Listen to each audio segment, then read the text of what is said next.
The Michigan Man Podcast, episode 118.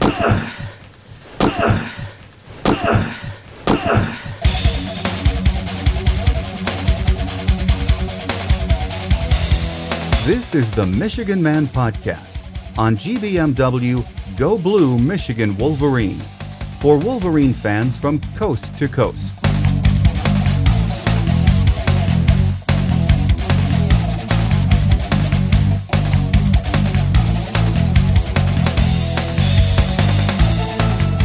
Go Blue and welcome to this week's show. I'm your host, Mike Fitzpatrick.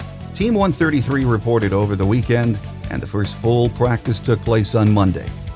It's 24 days and counting until the opening kickoff against the Crimson Tide down in Dallas. As usual, there isn't too much news filtering out of camp yet. In the coming weeks, we'll be scouting the Wolverine offense, defense, and special teams. But today, on our Michigan Insider segment, we're going to get an early look at how things might shake down in the Big Ten this fall from the perspective of Adam Rittenberg, who covers the conference for ESPN and authors ESPN's Big Ten blog.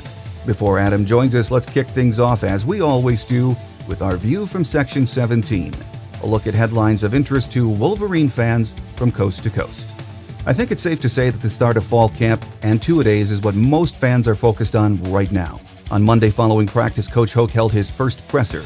Nothing newsworthy came from it, but here are a few bullet points of interest. Frank Clark and Fitz Toussaint did not practice and are still suspended. Coach Hoke said he will make a decision on the matter when he is ready to. Gerald Robinson did practice, and Coach Hoke said his suspension has been lifted. He was happy with the conditioning of the team and likes his senior leadership so far. He also liked that the first practice was a bit chippy. Devin Gardner got work at wide receiver. He also mentioned that Will Campbell had a great summer, has been a vocal leader in summer workouts, and appears poised to have a big year. Hoke also said that Denard's leadership role has been very impressive. He is very happy. You can read the full transcript of the opening presser at mgoblue.com. While you're there, check out the Countdown to Kickoff series, hosted by Doug Karsh. There have been some really interesting features thus far, and you will find new material each day right up until the opening kick on September 1st. Check it out at www.mgoblue.com. Who do you think will meet in Indianapolis this December in the second Big Ten championship game? Will it be Wisconsin and Michigan State? Or will the Wolverines overcome a tough road schedule and make their first appearance in the championship game? To get the answer to those questions and more, we had a chat with the guy that covers the Big Ten for ESPN, Adam Rittenberg. He's coming up next on our Michigan Insider segment here on the Michigan Man Podcast on GBMW Go Blue Michigan Wolverine.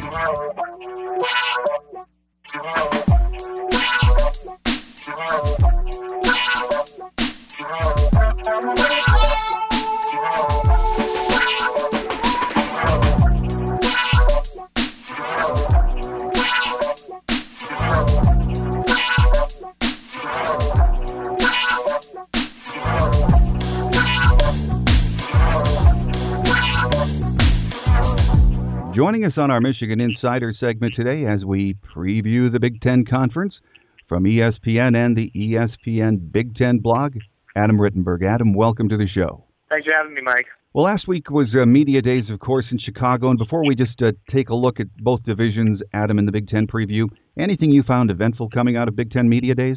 Well, I mean, it was a unique Media Days, Mike, with everything that happened with Penn State, having the major sanctions announced days earlier, and then, Bill O'Brien and some players being in Chicago to kind of deal with that reality. So it was a bit different than most years. There were some other storylines as well.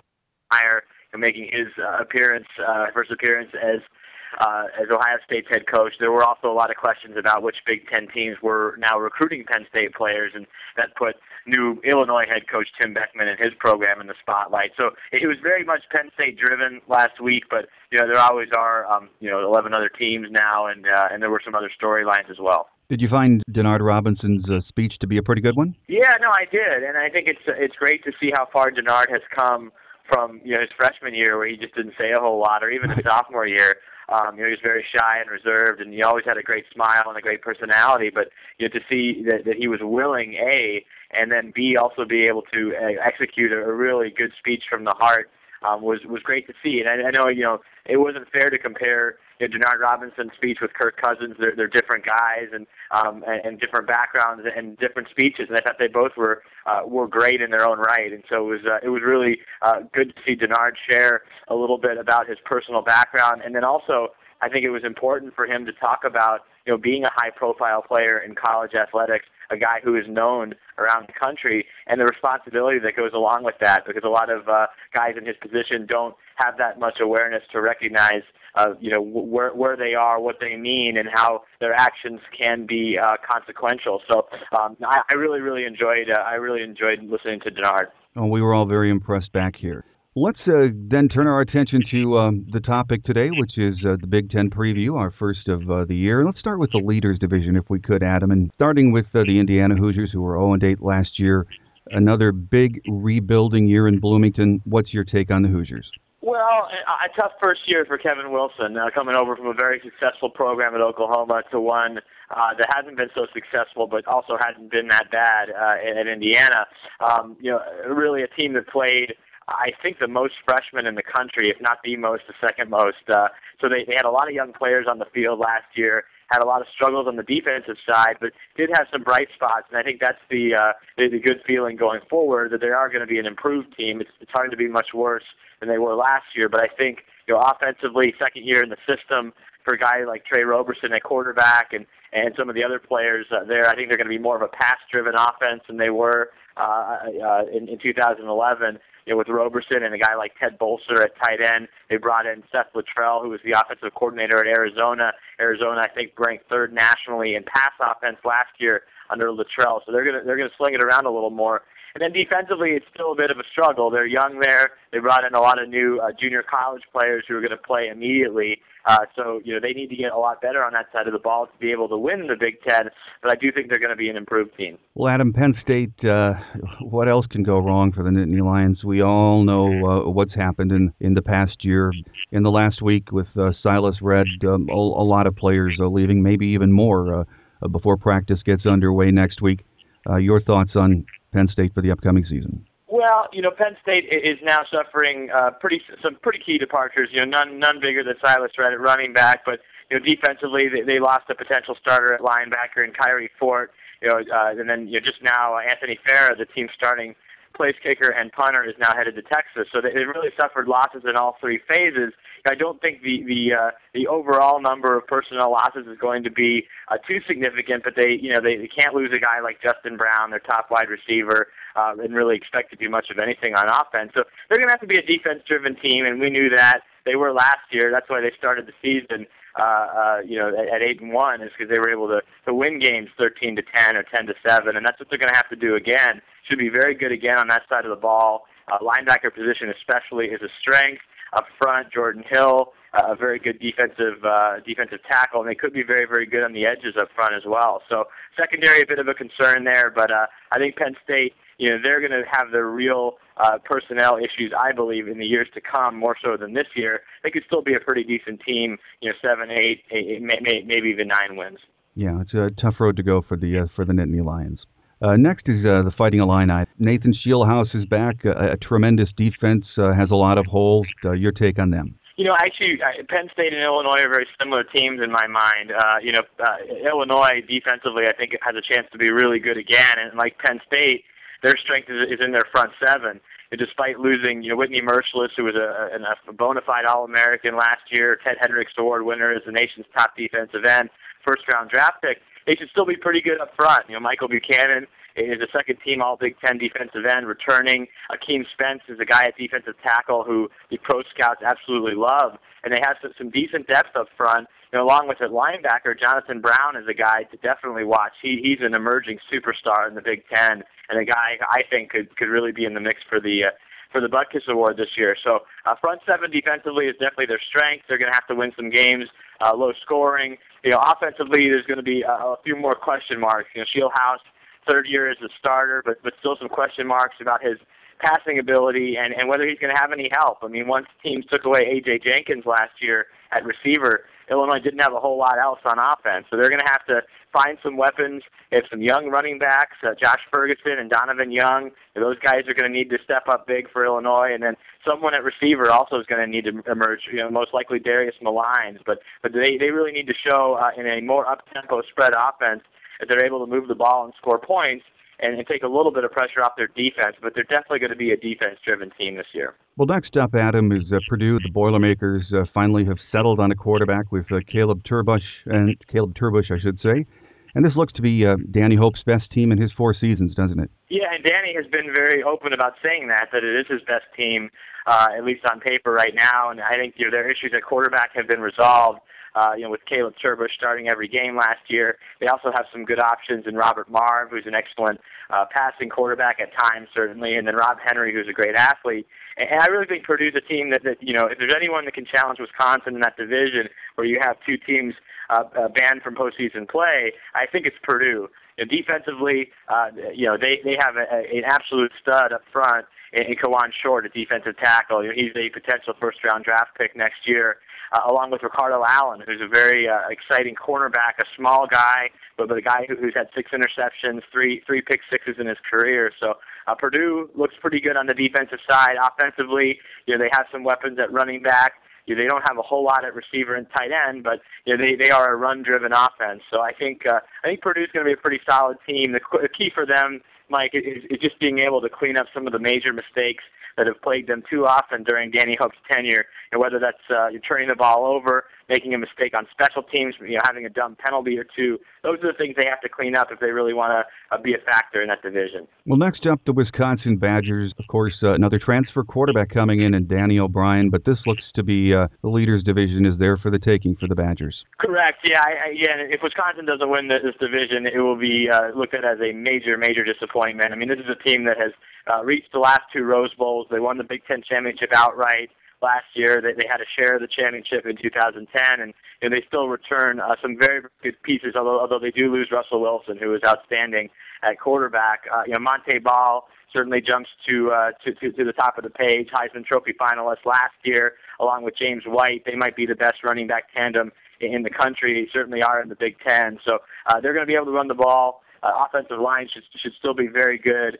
Defensively will be interesting. Linebackers, they have a great tandem in Mike Taylor and Chris Borland. Those are both all Big Ten candidates from 2011. Up front, they're looking for a pass rusher. They really, really missed J.J. Watt last year, the first-round draft pick in 2011. I really think if he was on the field, Wisconsin may have run the table and been in the national title game. I think they were that close. So in the secondary, they get a big piece back in Devin Smith, who they felt was their top cornerback and one of the best in the Big Ten.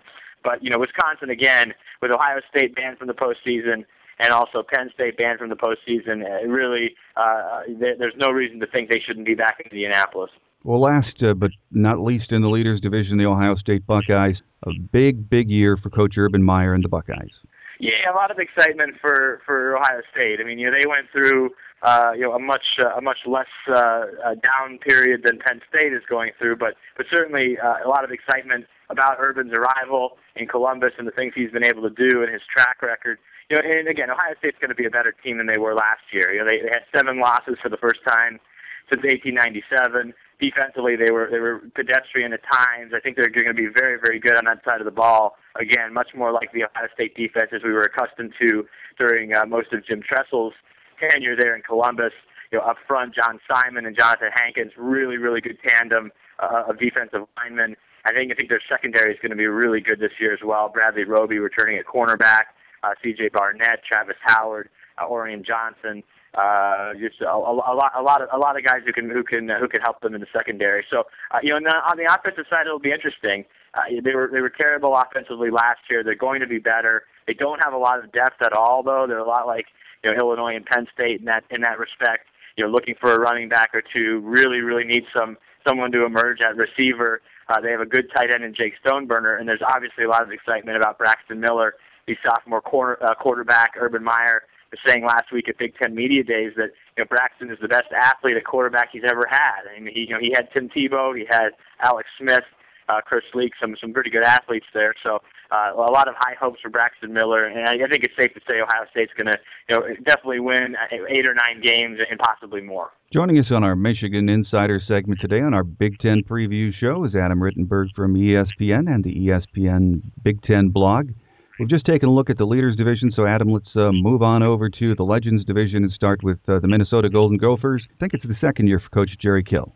Right. No, much like Indiana, I think the second year for Minnesota is going to be better, and really the way they finished the 2011 season was encouraging. They were able to beat Illinois in their last game. They played well down the stretch after just a miserable start, where they looked like the worst major conference team in the country for a little while. So I know you guys in Michigan remember that game. But no, I think Minnesota. Defensively, it'll be interesting to see if they can finally generate a pass rush. But they have some decent players on that side of the ball. Linebacker could be a strength for them. Cornerback, they have Troy Stoudemire, who's obviously been a great kick returner, but he was on track to have a pretty big year at cornerback last year before suffering an injury in late September. So he returns for them. Offensively, Marquise Gray is back again at quarterback. He's a guy who has kind of split his time between wide receiver and quarterback, but definitely now as a signal caller, he's definitely the leader of that offense. He rushed for over 1,000 yards last year. He needs some weapons, to emerge around him. I know they're excited about some of their running back prospects. James Gillum is a junior college transfer who generated some buzz during spring. At receiver, Marcus Jones is a little guy, but a guy who can make some plays, both at receiver and in the return game. And so I think Minnesota I just sense a greater comfort with Jerry Kill and Jerry Kill's assistants and some of the systems they have on both sides of the ball. So they have a chance to be an improved team, but again, I think they play in the tougher division and certainly the deeper division. Well, next, Adam, is a look at Iowa. They lost, of course, Marvin McNutt and an outstanding tailback in Marcus Coker. So rebuilding year for the Hawkeyes. An interesting year for the Hawkeyes, I'd say. They also have the first coordinator changes in Kirk Ferentz's tenure. Kirk Ferentz is now the longest tenured coach in the Big Ten, and for the first time, he now has new coordinators. Phil Parker, who had been on the staff previously as secondary coach, now moves in to take over for the great Norm Parker as defensive coordinator. Then on the offensive side, Kirk brought in Greg Davis, who previously was at Texas. He took the year off in 2011, but a veteran offensive coordinator. I think they're going to be a little bit different team on the offensive side. The scheme is a little different. I think they're going to have to pass the ball a little more. They just had an incredible run of misfortune or whatever you want to call it at the running back position, whether it's injuries, whether it's transfers, suspensions, players being dismissed. They just cannot keep very many guys in that position group. It reminds me a little bit of what Michigan went through in the secondary under Rich Rodriguez, where they just can't field anyone at the running back spot. So that's going to be a big storyline to watch. And then on the defensive side of the ball, the defensive line has traditionally been a strong position for Iowa, but they return virtually no experience from 2011. So they're going to have to be led in many ways, I think, by their linebackers. James Morris and Christian Kirksey are one of the Big Ten's most productive tandems. And then their secondary, Micah Hyde, is a multi-year starter at cornerback and playmaker. So it's going to be a bit of a mystery year for Iowa, but James Vandenberg at quarterback is a very good player, pro-style quarterback, and if he can develop some good rapport with his receivers and tight ends in Greg Davis's offense, they're a team that can put up some points. Well, Adam, up in Evanston, the Northwestern Wildcats, we'll see Kane Coulter take over at quarterback for Dan Persa, and a lot of folks think this could be one of the surprise teams in the conference this year. Well, Northwestern's interesting. They're a team that in some ways is trending downward a little bit. They had 9 wins in 2008, and then they went to 8, and then 7, and then 6. But on the other hand, they have recruited better. So I think they lose their most successful senior class in team history. But I think they're a team that might be younger, but more talented. And certainly there's a lot of talent at the quarterback position with Kane Coulter, a great athlete who has to become a little more polished in the passing game after starting a couple of games last year in place of the injured Dan Persa. So if Coulter can become that more complete quarterback, I think Northwestern's going to be very dangerous on the offensive side, namely because they have, I think, far and away the best receiving core in the Big Ten. A lot of names that people might not know, but the overall depth is outstanding. And they got a piece of good news this week as Kyle Prater, the transfer from USC, was granted a waiver by the NCAA to play immediately. So he's a 6'5", 220-pound body that you add to an already good group of receivers, they're going to be able to throw the ball if Kane Coulter has made those strides in the offseason. Big question for Northwestern, though, is on the defensive side. They had a lot of communication breakdowns there. They really haven't been a good defense for a long time, which is a surprise given who their head coach is in Pat Fitzgerald. So they're going to need to improve significantly on that side of the ball. But I think they're going to, once again, be a very exciting offensive team, and who knows, they might be able to make some noise in that division. Adam, it's the second year in the conference for Coach Bo Pelini and the Nebraska Cornhuskers. They have another tough schedule ahead of them in the conference this year, and, of course, a lot hinges on the improvement of Taylor Martinez. Absolutely. I mean, you never want to simplify it completely and say it's all about the quarterback, but Mike, for Nebraska this year, in many ways, it is all about the quarterback because they do return a lot of starters, especially on the offensive side, and they'll also be in the second year of their offensive system under coordinator Tim Beck. And one interesting thing about Taylor Martinez is, he played at 3 different high schools. He's already played in a couple different systems in college. This will be the first time he'll be starting in the same offense in back-to-back seasons in his entire football career. So that should suggest that he'll be a better player. He also worked on his mechanics in the off season, his footwork, his passing, and so forth. So a lot is on his shoulders. He does have some help, though, in Rex Burkhead, all Big Ten running back. Kenny Bell's an exciting wide receiver. They have a couple of senior tight ends.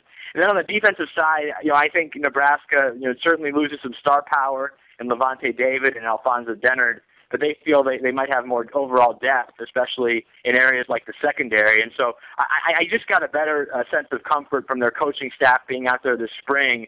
Very, very difficult for those guys to prepare for so many new teams in the Big Ten. Now they know they have an idea of what to expect when they go up against the Michigans, the Wisconsins, the Michigan States, the Northwesterns, some of the teams that gave them trouble last year. So I think you'll see a more comfortable Nebraska team in 2012. Well, Adam, down the road from us in East Lansing, the Spartans and Coach D'Antonio breaking in a new quarterback and Andrew Maxwell, a lot of young receivers, but they feature probably, maybe arguably, the best defense in the conference. Yeah, I don't think there's a question about that, Mike. I know it might be painful for you to hear this, but I really think that the Michigan State defense is not just the best defense in the conference. I think it's the best unit in the conference, and perhaps by a wide margin. It's just because they were so good last year, and while they lose a couple of key pieces like Jarrell Worthy up front, their overall depth and talent is just at a very high level right now. Will Golston, defensive end, has obviously All-America potential, first-round draft pick potential. I would say the same thing about Johnny Adams at cornerback. They have an excellent linebacker tandem in Max Bola and Denikos Allen. I've just been hearing great things about Max Bola from Pat Narduzzi and other folks up in East Lansing this offseason as their defensive leader at middle linebacker. And then they're just very deep in the secondary. They can go two or three deep at most positions. So there are a couple of question marks. Who becomes that dominant defensive tackle? I know Anthony Rashad White. It needs to be a big season for him. But again, I think Michigan State is in position once again to be a top 5, top 10 defense this year. And then on the offensive side, they're going to have to be a different unit. There's a lot of question marks about Andrew Maxwell, but he's not exactly a freshman stepping in. He's a guy that's prepared for this opportunity for a while. But I would say the combination of new quarterback and pretty much entirely new receiving core points to Michigan State being much more of a run-focused team, which is really what they want to be. That's what Mark D'Antonio preaches, run the ball. They have Le'Veon Bell back at running back, very, very good player. They have a more seasoned offensive line than they had a year ago, which was really more of a patchwork crew. So I think they're going to be much more of the type of offense that we saw in 2008 with Javon Ringer, in 2010, than the more pass-driven offense we saw last year. Well, lastly, in the Legends division, Adam, of course, the Michigan Wolverines, Brady Hoke could not have asked for a better first year on the job. So the downside of that is that expectations are, in his second year on the job, extremely high. Yeah, they are extremely high, and I understand that. I also think Michigan fans, most of them are smart enough to look at the schedule and see how difficult this year is going to be, at least going in from a schedule standpoint. You have Alabama. They're pretty much on the road. I know it's a neutral site, but that's down in Texas. And then you have road games against Notre Dame, Nebraska, Ohio State. So very, very, very difficult schedule. But Michigan, I think now has had a taste of success. They know what it takes to win games and win some tough games.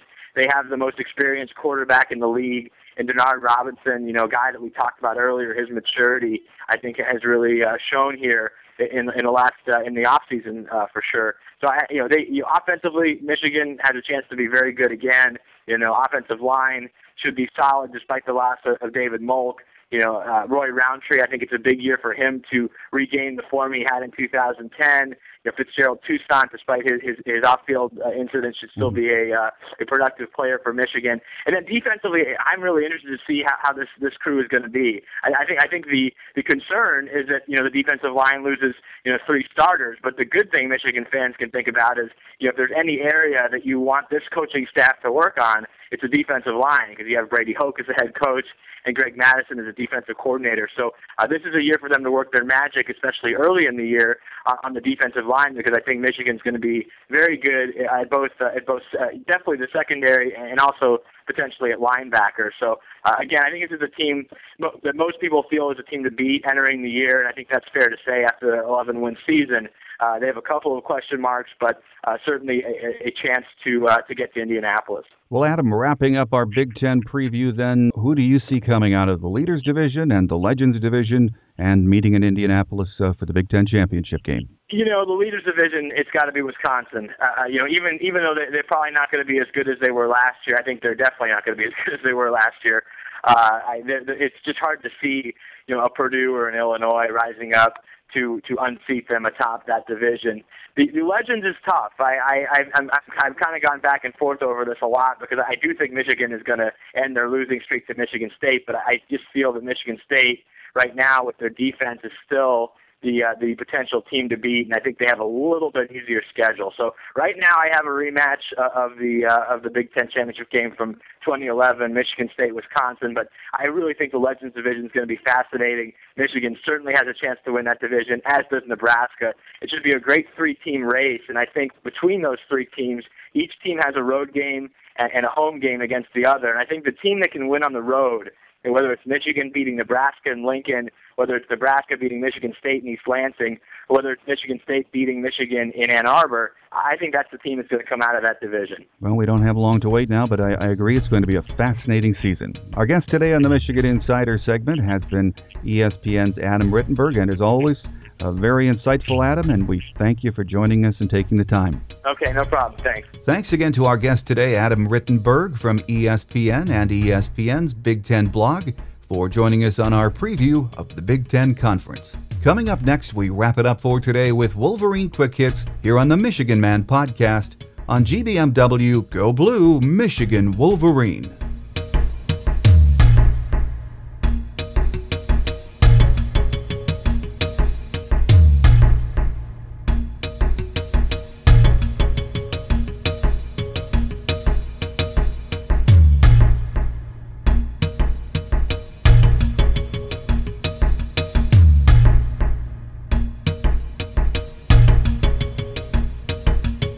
On Wolverine Quick Hits today, I found a story on Inside Slant which appears on Rivals.com, courtesy of Yahoo Sports, and I thought you might find some of these tidbits interesting. Quarterback Denard Robinson enters his final season in Ann Arbor as a legitimate Heisman Trophy candidate and one of the most dynamic playmakers in the nation.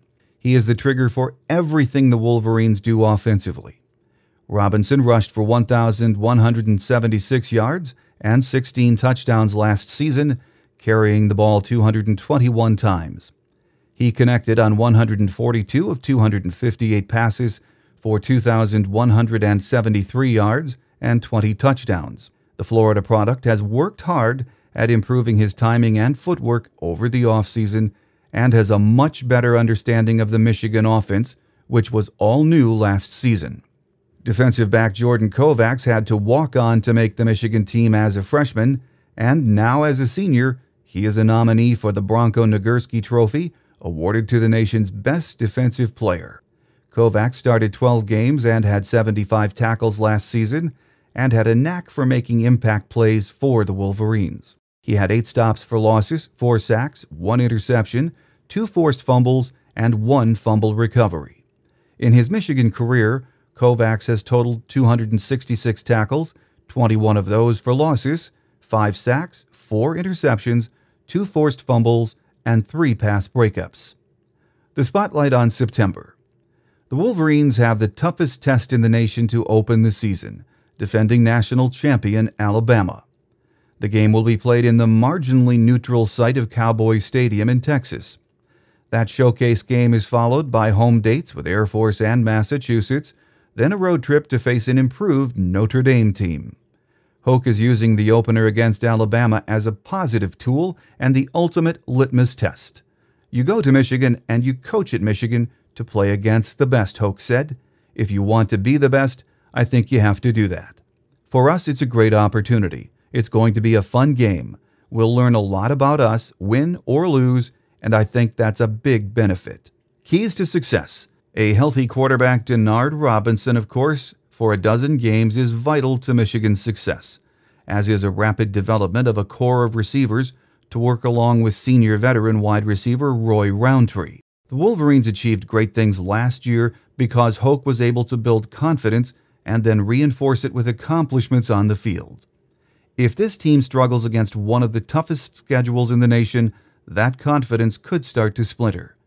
Last year also offered the cushy comfort of 8 home games in Michigan Stadium, but this year there will be just 6. Hoke knows his team has to up the ante to match or exceed last year's level of success. Our schedule is one that is a great opportunity and a great challenge for us, Hoke said. We play 10 out of 12 teams that are bowl teams. We play 5 of those teams on the road. Areas of concern. The real key to Michigan's quantum leap in 2011 was likely the strong play by its 2 lines, and with a number of key pieces from those units gone, the situation looks iffy heading into camp for the 2012 season. As true freshman offensive lineman Kyle Kalis and senior offensive lineman Ricky Barnum move into starting roles, and we're not sure Kyle Kalis, of course, is going to move into his starting role, the pressure is indeed on them to protect sometimes fragile quarterback Denard Robinson. On the defensive side, defensive lineman Will Campbell, now a senior, needs to finally live up to the extensive hype that accompanied him to Ann Arbor, while junior defensive lineman Jabril Black and senior defensive lineman Craig Rowe have to help that unit maintain the high standard of play set by last year's group up front that made the Michigan defense one of the top 10 groups in the Big Ten. There is also an unexpected area of concern following the arrest and suspension of starting running back Fitzgerald Toussaint. If Toussaint, a 1,000-yard rusher last season, remains off the field, the Wolverines will have to call on a much less proven group of running backs. The defensive line is also a tad small by Big Ten standards, so the Wolverines will have to be superb in their execution and schemes to keep this team in all of its games. Most important player for the Wolverines this year, according to Rivals, is offensive lineman Taylor Lewan. They believe the breakout star this year will be Roy Roundtree, moving to the wideout position, at least to start the season, and the newcomer to watch, defensive end Chris Wormley. So a lot to think about there, and that, of course, is the opinion of Rivals.com. It appeared in the Inside Slant column. I thought you might find some of their take on the Wolverines interesting. Don't forget to become a member here at GBMW. Visit www.gbmwolverine.com and sign up for membership. Benefits include daily email reminders when a story is published or a mailbag question is answered. You also need to become a member for full participation on our always interesting message board. As a member here on GBMW, you can also take part in our popular Monday Night Live chat with E-Rock Wolverine, Coach BT, Maze Man, Doc for Blue, World's Wolverine, and our hockey guru, Jostmeister. The live chat is back now that fall practice is underway, so become a member and join the conversation. Join GBMW today and get your daily Maize and Blue fix of news and conversation. Visit www.gbmwolverine.com and sign up for membership today. Then each Wednesday you can listen to the Michigan Man podcast. The show is now available as an Android app, which can be purchased from the Android App Store at Amazon.com. If you are an Apple person, you'll find our app in the iTunes App Store. If you listen to the show on your Apple device, please take a minute to give the show a review. It really does help us a lot.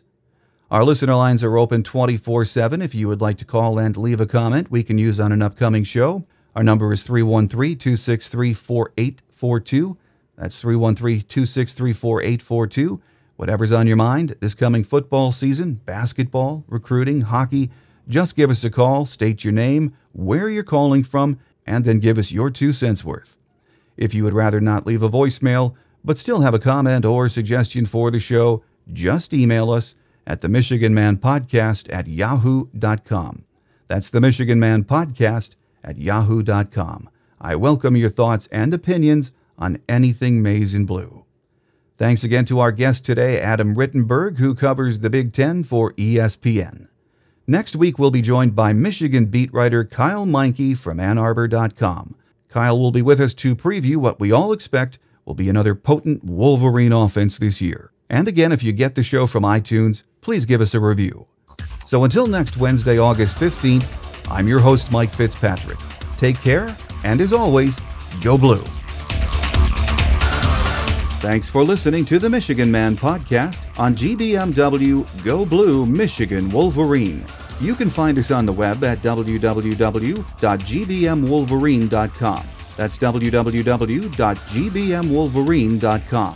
For audio posts or other fan feedback, please call our listener line at 313-263-4842. That's 313-263-4842. Email fan feedback to the Michigan Man Podcast at yahoo.com. That's the Michigan Man Podcast at yahoo.com. The Michigan Man Podcast on GBMW Go Blue Michigan Wolverine is produced at the studios of Robin Lynn Productions, Allen Park, Michigan. The Michigan Man Podcast is not affiliated with the University of Michigan. Go Blue.